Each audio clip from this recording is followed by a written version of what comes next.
Transition awareness breathing. Feeling grounded for both children and parents is essential for healthy living and learning. Join Eartha Powell on this series for tips and tools for creating a harmonious environment for learning. Transition awareness breathing will help you and your child find an individualized path to tackle change, promote lifelong learning, and discover new approaches to calmness. Well, you can't teach a dog new tricks. Or once you finish school, it's all over. You just got to go get a job. Let me see. How about, honey, once you reach a certain age, it's hard to learn anything. Have you ever heard of any of those things? In my opinion, I'm going to step out and say it is total nonsense. Those are type of phrases which are self-limiting, negative, and will keep a person from growing. Welcome to Transition Awareness Breathing Podcast. This is Eartha.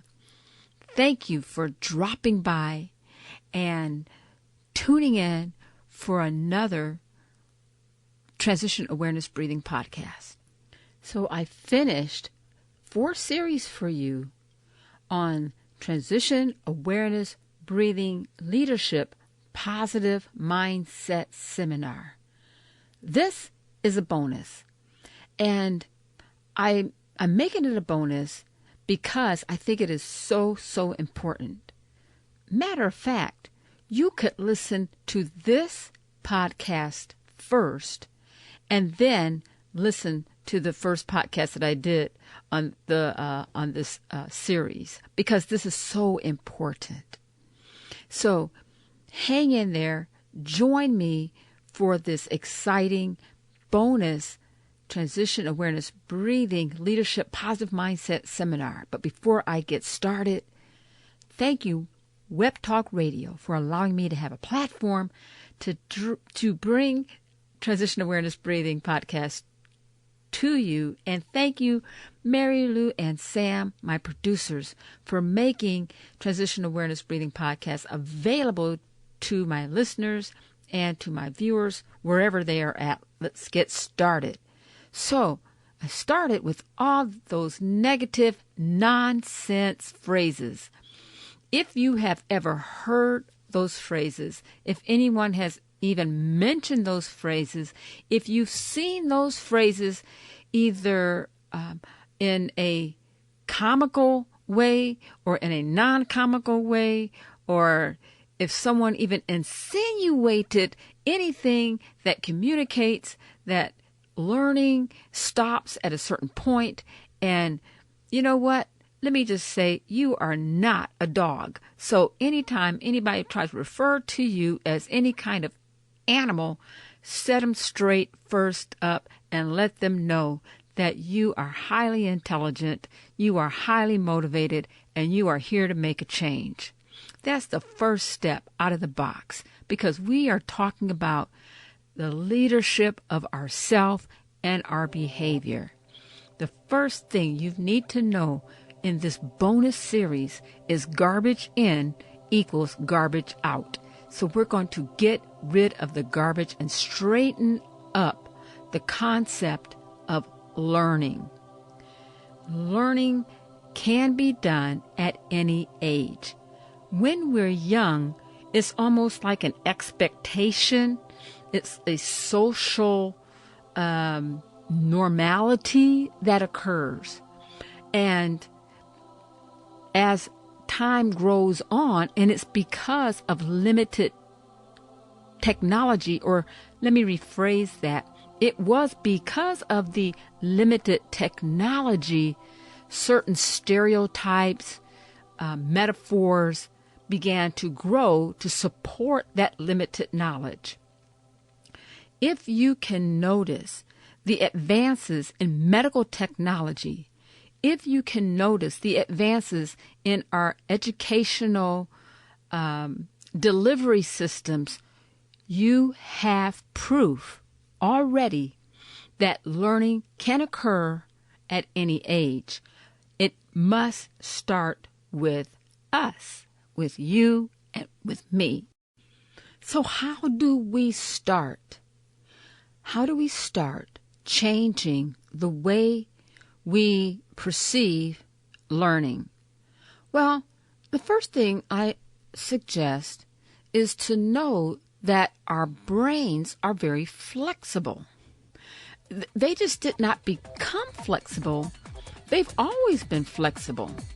It's just that because of science and because of dedicated people in the field of education and neurology and medicine and all those other studies, the information is coming out to prove to people, to our society, that learning continues to change the brain. It's one thing to sit in a classroom, and it's another thing to apply what you've learned. So when we are in a setting of learning, which is like an auditorium style or a lecture style, there's not a lot of activity going on. You're there, you're sitting, and your brain is trying to absorb all this information. After about 30 minutes, maybe 20, 15 minutes, many people become distracted. And so it's very healthy to get up, take a break, stretch, and come back to the subject. The challenge is the educational platforms and structures that exist, particularly in our country, America, doesn't support that unless the person, the instructor, the teacher is on the cutting edge and is comfortable making a change in their learning environment. If someone who has graduated and they have grown up in the system that, learning stops at a certain age, then it's changing our perspective and making a commitment that I will continue to learn something. Now, okay, I can hear it. I've been there. I can hear it just right now through the waves. I've had a lot of years in school. I've finished medical school. I have finished law school. I have finished social work school, whatever it is, chemistry, biology, whatever. And I want to take some time for me. And that is just so important. But who said that the learning I was talking about had to do with something in your field? It's great to learn something that you've always wanted to do. Branch out, and that's where the growth in the brain cells start to happen. You begin to learn things. You're heightened your attention, and you're learning something that you are very interested in. Really learning. Maybe a cartooning class or music or another language, or better yet, go and visit a place that speaks a different language and take a class before you go on that trip, and that makes it, you have a higher motivation to learn that language. Doesn't mean you have to be fluent, but you're learning, you're involved, you're interacting. Because with the neuroplasticity, what makes it so effective is that you're putting into action something new. Well, okay, so maybe we all can't travel, and, with our consciousness of the pandemic, we may be a little bit shy about doing that. Charity, giving of time. Find an organization and put yourself in a position to be a giver. Giving is another thing that helps trigger that neuroplasticity of the brain. And when I say the neuroplasticity of the brain, I'm not trying to use a big word. It is a big word to say that the brain cells continue to grow and regenerate. When we make a commitment to learn something new outside of our regular or our professional field, we are really taking a risk because we're spending time and trying to jump on a learning curve that may be difficult. And time is very precious. And when we are aware of how much time that we're spending trying to learn that new hobby or trying to learn that new language, sometimes that can be a bit frustrating. I invite you to recognize and just kind of turn that perspective into when you feel you're on that learning curve and you really don't have to do this, you are doing a lot. You're opening up and strengthening the neural cells in your brain. They're getting exercise, just doing something different. You know, it can start by doing little things, strengthening up those neural cells. If you're used to getting up and, you have a routine, you put your clothes on, and maybe you are you're right-handed, and so maybe you put your clothes on with your right hand, or you hold your pencil with the right hand. Try an exercise using your left hand and just writing with your left hand. It feels kind of strange. Have you ever tried to do that? Or, if you're walking and you tend to lead with your right foot, try mindful walking and lead with your left foot. That's it. I mean, it is just as small as that. What you're doing is you're changing a habit, or you're making yourself aware. And so what happens, your brain is very sensitive. It's alert. It's saying, hey, something's going on different here. All hands on deck. Earth is trying to lead with her left. Now she usually leads with the right. What's going on here? And so the body starts to respond. And with that comes growth. I cannot tell you how much growth. If anybody has ever measured this, it would be very interesting. During the pandemic, let's talk about this just for one little second. During the pandemic, do you know how much growth the world went through? Yes. When we were on lockdown and we had to stay in our homes, and that's one thing that made things so uncomfortable.